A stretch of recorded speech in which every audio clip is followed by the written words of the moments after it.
यदि अंधकार से लड़ने का संकल्प कोई कर लेता है, यदि अंधकार से लड़ने का संकल्प कोई कर लेता है तो एक अकेला जुगनू भी अंधकार हर लेता है। वेलकम फ्रेंड्स, मैं विकास गुप्ता आप सभी का फिर से स्वागत करता हूं आप सबके YouTube channel practice with motivation में। तो जैसा कि स्क्रीन पर आप देख ही रहे होंगे, आज हम सामान्य विज्ञान का एक और नया सेट लगाने जा रहे हैं। तो शुरू करने से पहले आप सबसे एक रिक्वेस्ट है कि वीडियो को लाइक शेयर ज़रूर करें, ठीक है। और अपना स्कोर आप लोग कमेंट में तो बताएंगे नहीं, फिर भी रिक्वेस्ट करता हूँ बताइए ज़रूर, ठीक है। चलिए शुरू कर रहे हैं आज का सेशन। आपके सामने है कि निम्न में से कौन सा हाइड्रोजन का आइसोटॉप है, बताइए। जो हाइड्रोजन के रूप होते हैं उनमें से कौन सा है, इनमें से बताइए।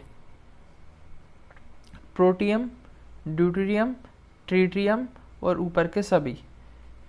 तो इसका आंसर क्या होगा, ऊपर के सभी। ये देखिए, ये जो है ना, ये हाइड्रोजन के सारे अपर रूप होते हैं। इसमें से जो ड्यूटेरियम है ना, इसे हम क्या बोलते हैं, भारी जल बोलते हैं, भारी जल। तो जिसका उपयोग हम कहाँ पे करते हैं, जो नाभिक की विखंडन अभिक्रिया होती है ना, उसमें बंधक के रूप में करते हैं, ठीक है। उसको शांत करने के लिए इसका सूत्र जो होता है वो होता है D2O, ठीक है। क्या होता है, D2O इसका सूत्र होता है। नेक्स्ट क्वेश्चन पे चलते हैं। फसल संयंत्र का कवक रोग निम्न में से कौन सा है। फसल संयंत्र का कवक रोग निम्न में से कौन सा है। आलू की पत्तियों का मुड़ना, कपास का बिल्ट, चावल में तुषार और आलू में भूरी सड़ांध। बताइए किसका रोग बताना है, फसल संयंत्र का रोग बताना है आपको, ठीक है। तो सबने सही बताया, कौन सा होगा, बताइए। ठीक है, सबने सही बताया, इसका आंसर होगा बी, ठीक है। अब कैसे होगा ये और देखते हैं। देखिए, आलू की जो पत्तियों का मुड़ना रोग होता है ना, आलू की जो पत्तियां मुड़ जाती हैं, ये इसके झुलसा रोग के कारण होता है। जो जमीन में से जो उसकी निम्न में से कौन सा है, फसल संयंत्र का कवक रोग निम्न में से कौन सा है। आलू की पत्तियों का मुड़ना, कपास का बिल्ट, चावल में तुषार और आलू में भूरी सड़ांध। बताइए किसका रोग बताना है, फसल संयंत्र का रोग बताना है आपको, ठीक है। तो सबने सही बताया, कौन सा होगा, बताइए। ठीक है, सबने सही बताया, इसका आंसर होगा बी, ठीक है। अब कैसे होगा ये और देखते हैं। देखिए, आलू की जो पत्तियों का मुड़ना रोग होता है ना, आलू की जो पत्तियां मुड़ जाती हैं, ये इसके झुलसा रोग के कारण होता है। जो जमीन में से जो उसकी झुलसानी हो जाती है ना, उसके कारण ये रोग होता है। कपास का बिल्ट अभी हल बताता हूँ। चावल में जो तुषार रोग होता है, ये भी इसके कारण ही होता है, ठीक है। और चावल में जो तुषार का रोग होता है ना, ये इसकी शीत फ्लाइट के कारण होता है। क्या के कारण होता है, शीत फ्लाइट के कारण होता है, तो ये भी नहीं होगा। और आलू में भूरी सड़ांध भी इसी के कारण हुआ, जो उसके ये वाले कारण हो रहे हैं, क्योंकि आलू से संबंधित रोग तो इसी में होगा। अब बचा कौन सा आपका, कवक में कपास का विल्ट। तो ये क्या होता है, राइजोपस कवक व जीवाणुओं के कारण। कौन से, राइजोपस जो जीवाणु होते हैं कवक, उनके कारण ये कपास का बिल्ट रोग होता है, ठीक है। कौन सा, कपास का बिल्ट रोग कौन से जीवाणु के कारण होता है, राइजोपस के कारण। चलिए और आगे बढ़ते हैं। परमाणु विखंडन की प्रतिक्रिया के दौरान उत्पन्न ऊर्जा का प्रयोग किया जाता है। मतलब परमाणु जो विखंडन की प्रतिक्रिया हो रही है, उसके दौरान जो ऊर्जा को उपयोग किया जाता है, किस रूप में किया जाता है ऊर्जा का उपयोग, मतलब ऊर्जा तो बन रही है। अब जब ऊर्जा बन रही है तो उसका ईंधन तो बनाएंगे नहीं, तो सबसे पहला तो ये कट गया, ठीक है। इनमें से कोई नहीं, तो ये भी कटा। अब बताओ किस में करते हैं, ताप पैदा करने में। तो परमाणु विखंडन से ताप थोड़ी ना पैदा करेंगे, ताप तो हम सूर्य से भी ले सकते हैं, और भी बहुत सारी चीज़ें, तो कोयला वगैरह इनसे भी ले सकते हैं, नहीं। तो परमाणु जो विखंडन होती है उसका उपयोग करते हैं हम काय में, बिजली बनाने में, ठीक है। नेक्स्ट क्वेश्चन पे चलते हैं। इनमें से कौन गैसों के प्रसरण का एक उदाहरण है, बताइए। गैसों के प्रसरण से इनका मतलब है कि गैसें जो फैलती हैं ना हवा में, उससे क्या मतलब है, कौन सा है इनमें। तो देखिए, खाने की सुगंध हवा में फैलती है, बिल्कुल फैलती है। अगरबत्ती की खुशबू, बिल्कुल, धुआं अगरबत्ती अब लगा दो तो हवा पलट जाए, ये तो फैलती है। इत्र की महक, ये भी फैलती है। तो उपरोक्त सभी आंसर हो ही जाएगा। चलिए आगे बढ़ते हैं। निम्न में से किस में अधिक ताप है, बताइए। बर्फ में, बर्फ का तो ताप अधिक होगा नहीं, तो ये तो आप पहले ही हटा दोगे। ऊपर के सभी, इस हिसाब से ऊपर का सभी ऑप्शन कट गया। अब बचते हैं कौन से, उबलता पानी और भाप। तो इसका जो सही आंसर होगा भाप होगा। कैसे, जो उबलते पानी का जो टेम्परेचर होता है वो 100 डिग्री सेल्सियस होता है, ठीक है। पर जो भाप का होता है, भाप का 100 डिग्री सेल्सियस तो होगा, प्लस इसकी गुप्त ऊष्मा भी होती है। गुप्त ऊष्मा अधिक होने के कारण इसमें है ना जो ताप होता है वो अधिक होता है। और इसकी गुप्त ऊर्जा का मान कितना होता है, गुप्त ऊष्मा का मान 536 किलो कैलोरी। कितना होता है, 536 किलो कैलोरी। याद रखना, पूछ सकते हैं, इसलिए कि गुप्त ऊष्मा का मान कितना होगा, 536 किलो कैलोरी। नेक्स्ट क्वेश्चन, इनमें से कौन महामारी और स्थैनिक दोनों प्रकार की बीमारी है, बताइए। एक तो महामारी भी है और दूसरी स्थानिक भी है। महामारी के साथ साथ स्थानिक दोनों प्रकार की बीमारी, बताइए कौन सी है। तो देखो, टाइफाइड तो महामारी में आ ही नहीं सकती, क्योंकि टाइफाइड तो मच्छर से हो रहा है और उसका अपन टीका भी लगवा ले सकते हैं, ठीक है, ये तो आएगा नहीं। पोलियो, इसकी भी नहीं हो सकती। और खसरा, ये तो गिनेंगे नहीं, क्योंकि ये तो वैसे लोकल सी बीमारी है। अब आते हैं अपन हैजा। हैजा को अपन दोनों चीज़ों में कैसे गिन सकते हैं, देखिए। सबसे पहले आते हैं स्थानिक पे। तो स्थानिक ये मुख्यतः है ना एशियाई क्षेत्रों में मिलती है। ये मुख्यतः जो बीमारी है एशियाई क्षेत्रों में हुई, इस कारण इसको स्थानिक बीमारी कह दिया। और महामारी क्यों फैलती है, क्योंकि ये है ना एक व्यक्ति से दूसरे व्यक्ति में फैल जाती है। कैसे, जैसे जिसको भी हैजा है तो उसने का झूठा पानी अगर और कोई भी पी लेता है या खाना खा लेता है तो उसको भी हैजा होने के चांसेस बढ़ जाते हैं, ठीक है। ये किस जीवाणु के कारण फैलती है, तो ये फैलती है वाइब्रियो कॉलेरी। वाइब्रियो कॉलेरी जो जीवाणु होता है उसके कारण ये बीमारी फैलती है। तो आपका आंसर कौन सा हो जाएगा, हैजा, ठीक है। नेक्स्ट क्वेश्चन पे चलते हैं। निम्न में से कौन सा ग्राफेन के बारे में सही नहीं है, बताइए। अब ग्राफेन के बारे में अगर आपने पढ़ा है तो आप बता देंगे, बताइए कौन सा नहीं है ग्राफेन के बारे में सही। तो ग्राफेन के बारे में जो आपका सही नहीं है वह आपका बी, 3 डायमेंशनल स्ट्रक्चर। अब देखते हैं ग्राफेन है क्या। ग्राफेन क्या है, कार्बन का एक रूप जो ग्रेफाइट होता है उससे बने एक अणु की जो पतली परत होती है। कार्बन का एक रूप क्या हो गया, ग्रेफाइट। और ग्रेफाइट के एक अणु से बनी जो पतली परत है उसको हम बोलते हैं ग्राफेन, ठीक है। ये क्या होता है, एक जो अणु होते हैं ना, परमाणु उनकी जाली के टाइप का होता है। और इसमें क्या होता है, एक हनी कॉम्ब टाइप का एक स्ट्रक्चर होता है इसका, एक अलग ही तरीके का, ठीक है। तो इसमें कार्बन के एलोट्रोप होंगे, क्योंकि जब कार्बन के एक अपर रूप का बना है तो कार्बन के एलोट्रोप होंगे। और परमाणुओं की जाली तो ये बना ही रहा है और स्ट्रक्चर इसका इस टाइप का होता है, ठीक है। आने वाले समय में इसका उपयोग, ग्राफेन का उपयोग हम कंप्यूटर की जो चिप से बनती है ना सिलिकॉन की, उसकी जगह पे इसका उपयोग करने वाले हैं। अभी इसकी खोज चल रही है और जोरों से, ठीक है। रेजिन क्या है, बताइए। बहुलक है, वायरस है, मेलवेयर है और सर्च इंजन है, क्या है, ठीक है। तो सबने सही बताया, ये क्या है, एक मेलवेयर है। कि ये मेलवेयर कैसा मेलवेयर है, ये एक कंप्यूटर सॉफ्टवेयर होता है जो अपने डाटा को चोरी कर लेता है। जो अपन देखते हैं ना कि बहुत सारे डाटा चोरी हो जाते हैं फ़ोन पे वगैरह, या जो भी आप यूज़ करते हैं एप्लीकेशन, उन सब के जो डाटा चोरी हो जाते हैं, वो सारे जो डाटा चोरी होते हैं उसी के कारण होते हैं, मेलवेयर के कारण। ये एक ऐसा सॉफ्टवेयर होता है। हमने भी जो टिकटॉक पर रोक लगाई है और उसके अलावा भी 59 ऐप्स पर रोक लगाई है, वो इसी के जरिए लगाई है, क्या कि हमारा जो डाटा है वो चोरी हो रहा है, ठीक है। नहीं तो ऐसे बैन नहीं कर सकते थे हम इसे, ठीक है।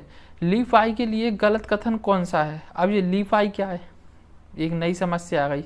यह एक प्रकाश आधारित संरचना है, प्रणाली है, ठीक है। यह एक वायर कनेक्शन नहीं है, नहीं वायर कनेक्शन है, नहीं ये नहीं, ये इसमें यहाँ होना था, एक वायर कनेक्शन नहीं है, थोड़ा सा ऐड कर लीजिए, टाइपिंग मिस्टेक हो गई। यह एक विरेक्ट्रॉनिकल संचार आधारित है, ठीक है। और ये क्या है, रेडियो आवर्ती संकेतों का उपयोग करता है। अब बताइए क्या है, कौन सी है लीफ आई। अब ये देखिए लीफाई, अब आपने सुना होगा क्या अभी तक, सिर्फ बाईफाई, तो ये उसकी बहन तो आप बोल सकते हो, बहन बोल लो चाहे भैया, ये आपके ऊपर डिपेंडेड है।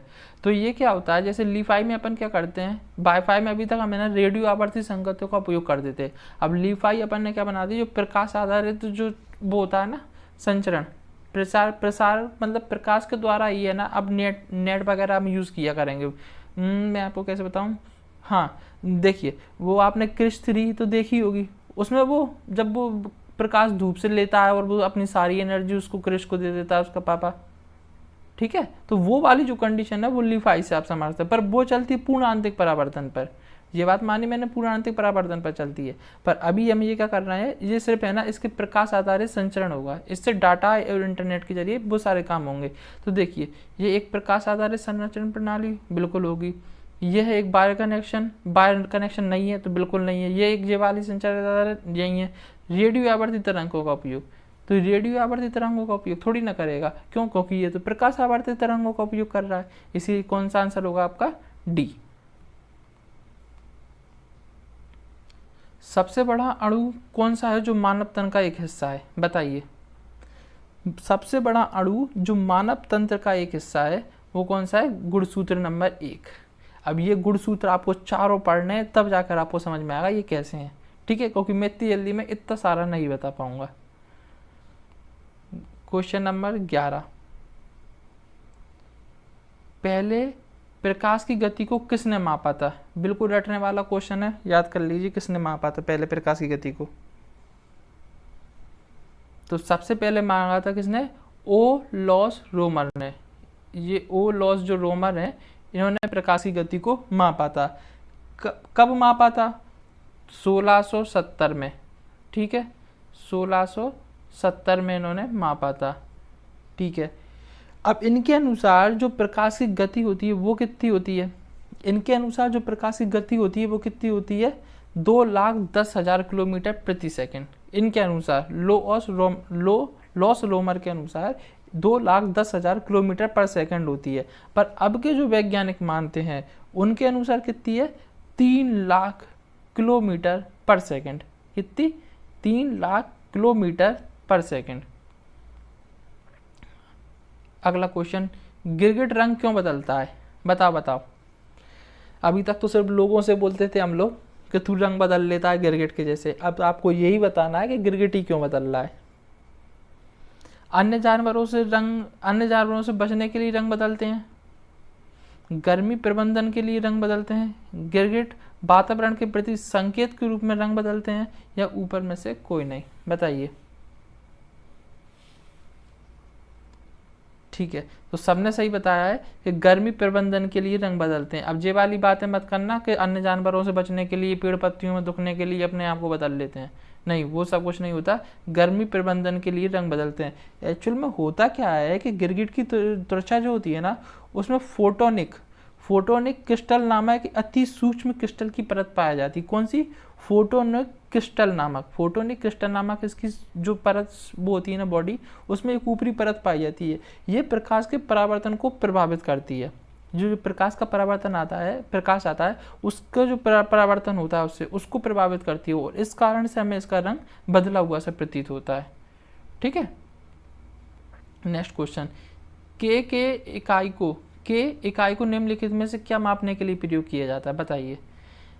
जो केल्विन है इसका हम उपयोग किस लिए करते हैं, इलेक्ट्रॉनिक, ध्वनि, तापमान, और ऊपर में से कोई नहीं, बताइए। तो के का उपयोग हम किस लिए करते हैं, तापमान मापन के लिए। अब आपको बताना है ध्वनि का और इलेक्ट्रिक का, ध्वनि और इलेक्ट्रिक के लिए हम किस मतलब जो साइन होते हैं के इकाई उसका उपयोग करते हैं, ठीक है। क्या बताना है, ध्वनि और इलेक्ट्रिक के लिए कौन सी इकाई का उपयोग हम करते हैं। विटामिन B1 की कमी से कौन सा रोग होता है, बताइए। रिकेट्स, रतौंधी, रक्त अल्पता और बेरी, बताइए। तो विटामिन B1 की कमी से आपका कौन सा रोग होगा आपको, तो ये होगा आपका बेरी, ठीक है। विटामिन B1 की कमी से आपको कौन सा रोग होगा? बेरी। अच्छा, B1 का रासायनिक नाम क्या है बताइए? B1 का जो रासायनिक नाम है वो क्या है? थायमिन। अच्छा, इसकी खोज किसने की थी? तो इसकी खोज की थी मैकुलम ने। चलो ये ऊपर के ऑप्शन देख लेते हैं। रिकेट्स किसकी कमी से होता है? तो ये विटामिन डी की कमी से होता है। अच्छा, विटामिन डी का भी रासायनिक नाम बता दीजिए। तो वो क्या होता है? कैल्सीफेरॉल होता है, कैल्सीफेरॉल। ठीक है। अब रतौंधी किसकी कमी से होता है? तो ये विटामिन ए की कमी से होता है। ठीक है। और अपना रक्त अल्पता किसकी कमी से होता है? बताइए, रक्त अल्पता। तो ये क्या होता है? ये होता है B12 की कमी से। इसको रक्त अल्पता को आप क्या बोल सकते हैं कि हीमोग्लोबिन की कमी। बॉडी में जब हीमोग्लोबिन की कमी आती है तब ये वाला रोग होता है, वो B12 की वजह से होता है। ठीक है, चलिए और आगे बढ़ते हैं। राइनो वायरस की वजह बनता है। जो राइनो वायरस होता है वो किसकी वजह बनता है? सिर दर्द की, कफ की, घुटनों में दर्द की, या आम जुखाम की? जो आपका राइनो वायरस होता है। तो ये जो कोरोना वायरस नहीं है, नहीं कोरोना वायरस गिन लो। ठीक, पहली बात। तो ये राइनो वायरस जो होता है ये आपके लिए यूज़ होता है काय में? आम जुखाम में। आम जुखाम जो आपको नॉर्मल फीवर वो हो जाता है ना वायरल, वो इसी का होता है, राइनो वायरस का। निम्नलिखित में से किसे स्टार क्वीन नेबुला के रूप में भी जाना जाता है? बताइए, स्टार क्वीन नेबुला के नाम में किसे जाना जाता है?